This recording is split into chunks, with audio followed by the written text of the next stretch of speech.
semuanya hampir sepakat. Mereka mengatakan bahwa syariat itu adalah pintu untuk masuk ke dalam pencarian ketuhanan, mencari kebenaran. Itu pintunya syariat itu. Jadi kita mesti masuk ke syariat. Pak Afkar, bisa nggak Anda masuk ke rumah lewat atap? Bisa nggak? Bisa. Lewat jendela? Kalau yang masuk lewat atap namanya apa? Jadi kalau orang mencari kebenaran tidak melalui syariat, itu ya seperti maling lagi itu. Akan tetapi ada beberapa kejadian yang sesungguhnya bukan membatalkan dalil itu, tetapi ada. Artinya sekonyong-konyong seorang itu tanpa melalui syariat dulu langsung ada di dalam, namanya majdub. Ya.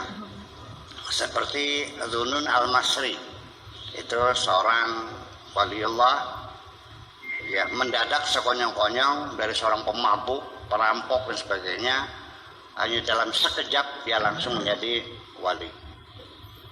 Kemudian juga seperti Rabi'ah al-Adawiyah, dari seorang pelacur call girl, ya, dari panggilan karena dia cantik sekali dan juga pelanggannya para pembesar waktu itu, namanya call girl, mendadak langsung jadi wali. Tetapi itu kan jarang terjadi. Nah, kalau yang melalui syariat nanti melalui suluk namanya. Ya, nanti yang pertama namanya mubtadi'un, permulaan, yang sedang menjalani namanya sairun, yang sudah sampai namanya al-wasilun. Itu melalui suluk semuanya. Kalau jadab itu ujuk-ujuk atau sekonyong-konyong langsung ada di tempat. Tapi jarang terjadi. Oleh karena itu saya ingin mengatakan begini. Kalau ingin meniru yang pada umumnya terjadi, yang pada biasanya terjadi. Jangan meniru yang jarang terjadi. Kalau itu mah terserah Allah, karena Allah selalu wallahu yakhtassu bi rahmatihi man yasha. Itu terserah Allah, namanya majzub. Tetapi nanti dari segi keamanan ya masih enak lewat suluk.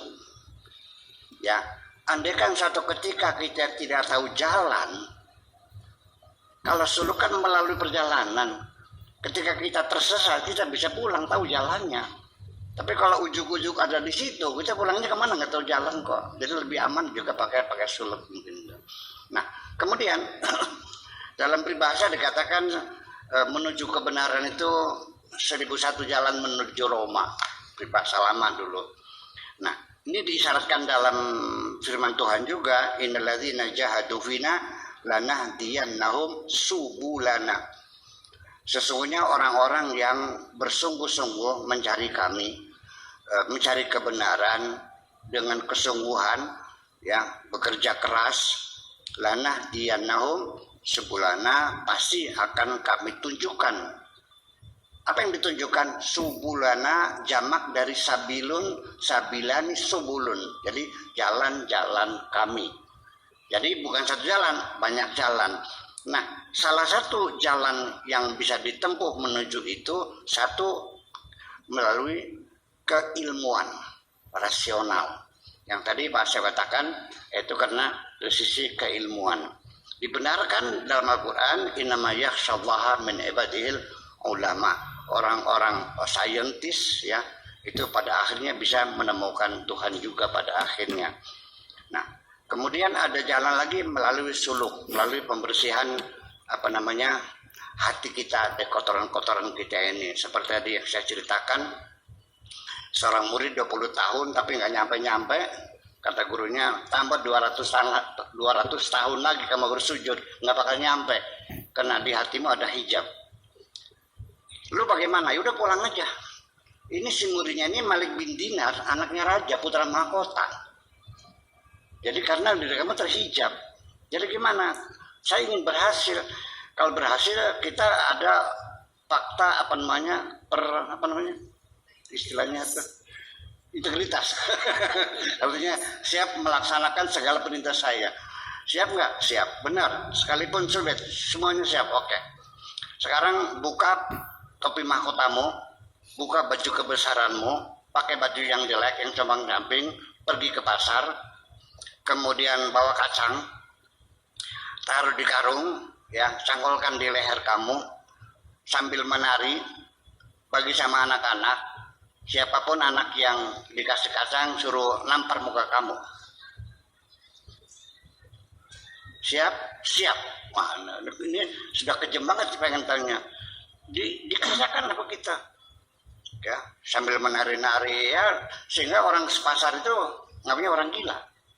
Yang dulu anak raja yang penuh penghormatan sekarang menjadi terhina, ya orang gila. Beberapa bulan kemudian dipanggil lagi oleh gurunya, tanyakan apa yang kau rasakan. Satu pengalaman spiritualnya, Syekh, dulu saya bertahun-tahun saya kira sudah tawadhu, saya sudah merendahkan hati saya, ternyata itu palsu semuanya. Saya hanya berpura-pura, kesombongan masih ada dalam diri saya. Sekarang setelah saya menjalani tugas itu, baru saya merasa sebagai hamba Allah yang terhinakan di dunia ini. Itulah salah satu hijab-hijab itu adalah kesombongan, keangkuhan, kesopakan, hasud, dengki. Itu semuanya menjadi hijab-hijab itu. Nah, ini adalah memerlukan seorang mursyid.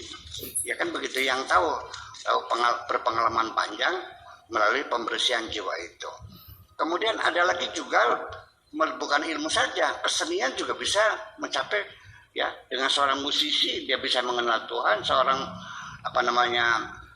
pelukis, ya, seorang seni rupa, ya. Kemudian juga adventure juga sama, pengalaman panjang, penderitaan, itu semuanya bisa menemukan kebenaran itu, semuanya bisa mencapai ke sana. Ya, jadi tidak hanya berzikir saja. Nah, tetapi salah satu di antara membersihkan hati itu selalu dilakukan oleh orang-orang besar yang sudah sukses. Itu melalui pertapaan.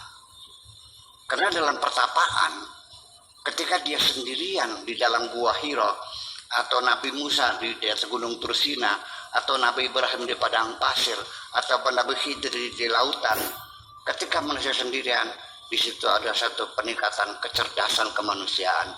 Karena manusia ketika sendirian, dia baru cerdas, karena dia bisa berdialog dengan dirinya sendiri. Terima